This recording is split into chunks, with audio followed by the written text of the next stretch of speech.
संजय सिंह 6 महीने बाद तिहाड़ से बाहर निकले और अब ललकारने लगे हैं, बीजेपी खिलाफ लगातार बोलने लगे हैं। संजय सिंह आज हमारे साथ हैं, आपका बहुत बहुत स्वागत है। नमस्कार, आपके दर्शकों को नमस्कार। मैं ये नहीं पूछूंगा कि जेल का अनुभव कैसा रहा, लेकिन तिहाड़ जेल 6 महीने, जाहिर है कि वहाँ जो कुछ अनुभव रहता है वह भी अपने आप में कई मैसेज के साथ होता है।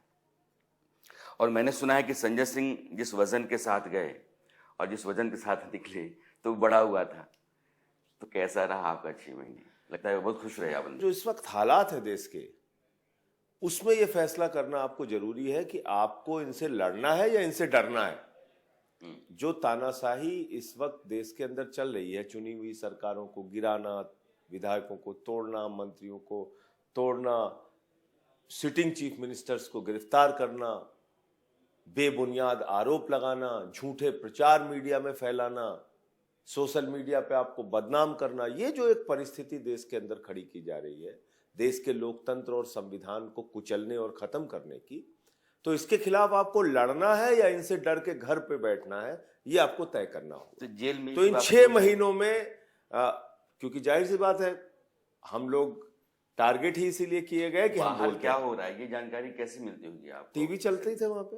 टीवी ऐसा नहीं कि मुझे कोई स्पेशली, जो भी और भी वार्ड थे और जो भी सेल थे वहां पे भी टीवी चलती है, टीवी उपलब्ध कराई जाती है। तो बाहर निकलने के बाद हम क्या करेंगे, ये आप 6 महीनों प्लान किया? बिल्कुल, और मजबूती के साथ बाहर निकला और ये सोच के निकला कि नहीं, अब इनके खिलाफ और मजबूती से लड़ना ही है। आपके सामने कोई दूसरा रास्ता नहीं है। अगर आप अग्निवीर से छुटकारा चाहते हैं, महंगाई से छुटकारा चाहते हैं, बेरोजगारी से छुटकारा चाहते हैं, अगर आप एक व्यक्ति को देश की सारी संपत्ति दिए जाने के खिलाफ हैं, अगर आप चाहते हैं कि चंद पूंजीपतियों का कब्जा इस देश पे ना हो, बल्कि इस देश के करोड़ों लोग इस देश की अर्थव्यवस्था में शामिल हों, तो निश्चित रूप से आपको बोलना पड़ेगा। 15 लाख करोड़ रुपए पूंजीपतियों का इस देश की सरकार ने माफ किया है। इलेक्टोरल बॉन्ड के जरिए यह खुलासा हुआ इस देश के सामने कि साहब 3,08,000 करोड़ रुपए के ठेके उन कंपनियों को दिए गए जिससे बाकायदा इलेक्टोरल बॉन्ड के नाम पे चंदा लिया गया। यह जाहिर हुआ इस देश के सामने कि ईडी, सीबीआई इनकम टैक्स का छापा मरवा कर कंपनियों से भारतीय जनता पार्टी ने चंदा लिया, हजारों करोड़ रुपए चंदा लिया। तो अगर आप घोटाले की बात कर रहे हैं तो अब तक कितनी जांच शुरू हुई भारतीय जनता पार्टी के खिलाफ? लेकिन ये बात जो कितनी CBI, ED, income tax department ने पूछताछ की, भैया कहां से इतना पैसा आ गया?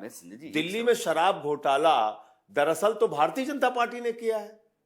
एक शरद रेड्डी नाम के व्यक्ति को गिरफ्तार करते हो आप, उसका अकाउंट सीज नहीं करते, गिरफ्तारी के बाद 10 नवंबर को गिरफ्तार कर रहा है, 5 करोड़ रुपए 15 नवंबर को चंदा दे रहा है बीजेपी को, और उसके बाद 55 करोड़ रुपए की रिश्वत दिला दे रहा है।